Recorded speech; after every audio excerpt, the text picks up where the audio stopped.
The Group of the 77 plus China is the largest and main negotiating bloc of developing countries within the United Nations system. It is a very heterogeneous and diverse organization in which the similar national realities coexist, marked by geographical, economic, social, demographic, cultural factors, and different levels of development. Its membership constitutes 2/3 of the total composition of the United Nations organization and represents 80% of the world's population. Given the diversity of the bloc, the President pro-tempore plays a key role in maintaining the group's capacity, strategy, unity, and leadership in all its processes. On January 12, 2023, the Republic of Cuba, in the name of its President Miguel Díaz-Canel Bermúdez, assumed the pro-tempore presidency of the Group of the 77 plus China. The renowned diplomat Abelardo Moreno, in an exclusive interview to Radio Havana, Cuba, brings us his insights on Cuba's role as president of this international mechanism. The chairmanship of the G77 plus China for Cuba has been a challenge and a necessity.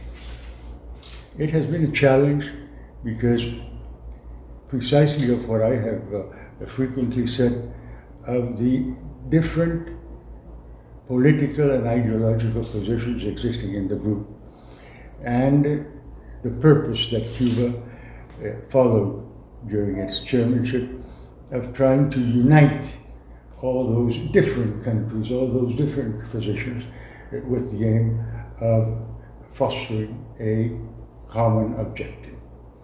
It has been a necessity because Cuba has always been a third world country, and Cuba has always defended the positions of the developing countries in all international fora.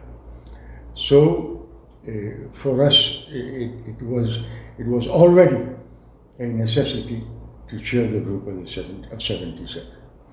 I think that the summit that will be held in Cuba in a few days has a particular importance, taking into account the fact that it will deal with science, technology, and innovation. And Cuba has been an example for decades of the use of science and the use of technology in its relations with other countries in order to contribute to the well-being and to the solution of important problems.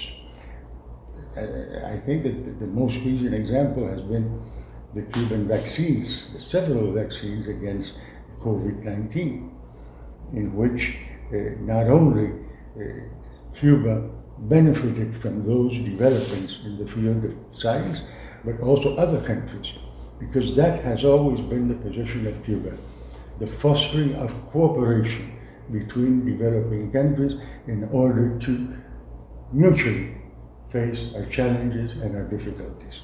We were listening to statements of Abelardo Moreno, granted exclusively to Radio Havana, Cuba.